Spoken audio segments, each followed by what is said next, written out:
If there's one man in the UFC today that has made a career on the back of upsetting the odds, it's Nathan Diaz. For years, he's toiled away on the fringes of the elite, dropping losses here and there, but never fully accepting his placement in the sport. And for this video, we're going to be taking a look at some of the key moments that turned Nate into the superstar he is today. Here are 10 times Nate Diaz shocked the world. Winning the Ultimate Fighter. By the time Nate got his call to appear on the lightweight edition of The Ultimate Fighter, his brother Nick was already a well-established figure. Sure, he hadn't quite become the star that he would later be under the Stark Force banner, but Nick was certainly the Diaz brother with the most clout.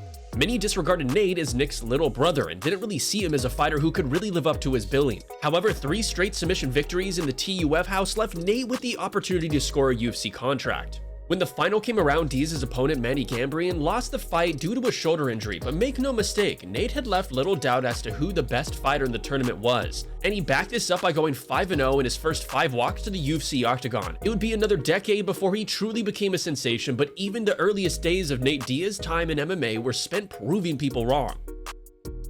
The Strikeforce Brawl. If there's one thing that you can always say for certain about Nate and also Nick, it's that if one of them goes to war, the other will no doubt be right there behind him. And after Jake Shields managed to see off the challenge of Dan Henderson to defend his Strikeforce middleweight championship, an impromptu appearance from Jason Mayhem Miller left the scene in total chaos. Miller, who also scored a win off that card, decided to gate crash Shields' post-fight interview just to ask for a rematch. This, as you might expect, did not go down with Jake's team, and with Nick and Nate Diaz at the forefront, Team Shields proceeded to put a beating on Miller at the cage. The worst part was that this event was a major breakthrough for the promotion, and it was broadcast to 2.9 million viewers on CBS. When all was said and done, the brawl attracted a ton of bad publicity for the sport, and even though Nick Diaz tried to defend himself and his brother's actions, it was a major source of controversy, that is for sure. The World Series of Fighting Brawl. But why should we ever cover one Diaz brother brawl when we can cover 2? This time, World Series of Fighting was the event, and Nick and Nate were in attendance to support a teammate of theirs. At the time, he didn't have much of a name in MMA, but the future star Khabib Nurmagomedov was also cage-side.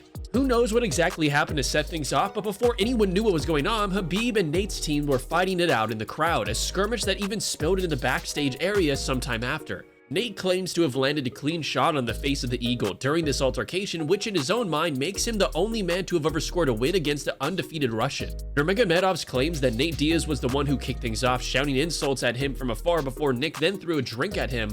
All we know for certain is that, to this day, there is no love lost between both sides. Yeah, they never did fight inside the octagon, but at least we got something, right?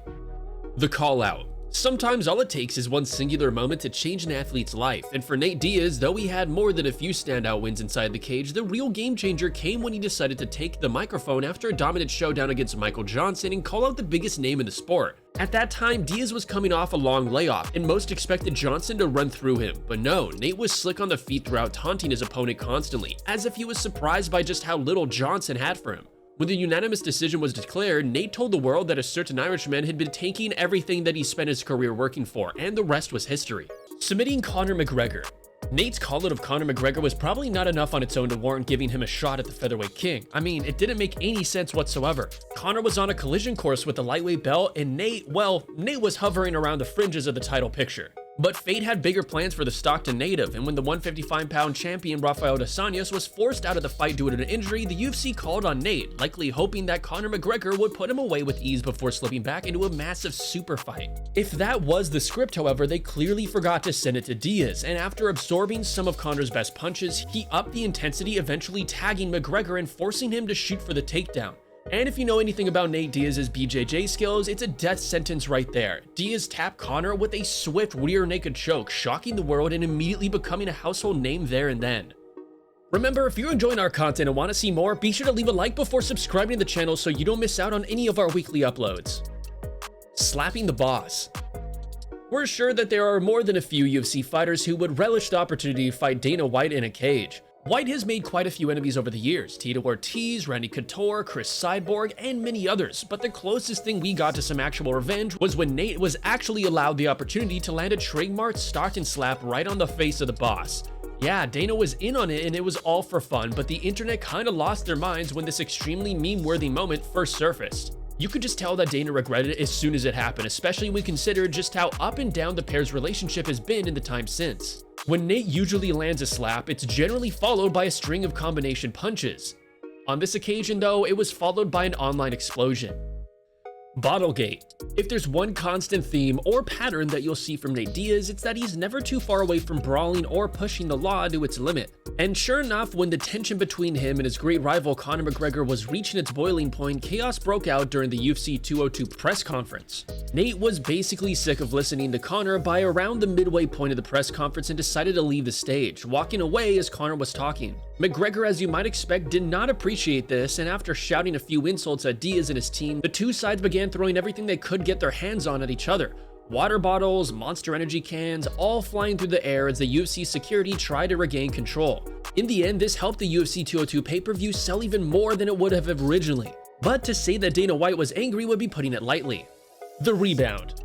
By the time the dust is settled after Diaz-McGregor 2, Nate pretty much stepped away from the sport for 3 years, not finding himself an opponent until the UFC came knocking with the former 155-pound champ Anthony Pettis' name on the contract. Diaz thankfully accepted, and the bout was signed for UFC 241. No one knew what to expect, especially after such a long period on the sidelines, but Nate didn't spend time sitting on the couch eating junk food.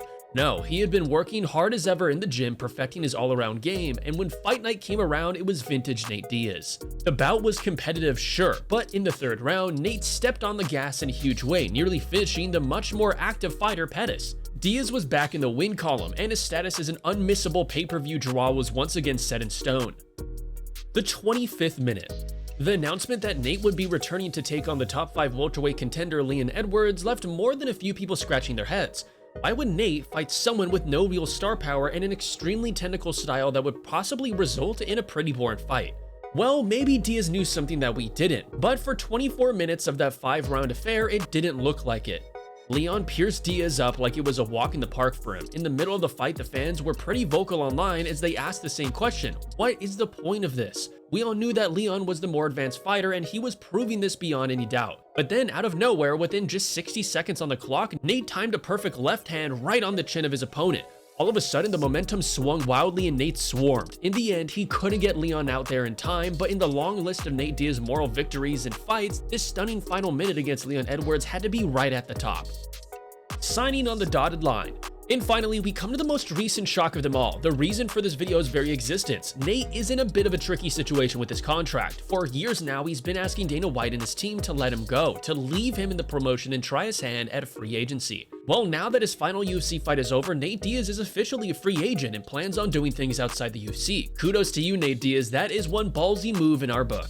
And that'll just about do it for this video, but what's your own personal favorite moment from the great Nathan Diaz? Again, if you enjoyed today's video and want to see more, be sure to leave a like and comment before subscribing to the channel so you can stay up to date with all of our latest uploads. Thank you for watching.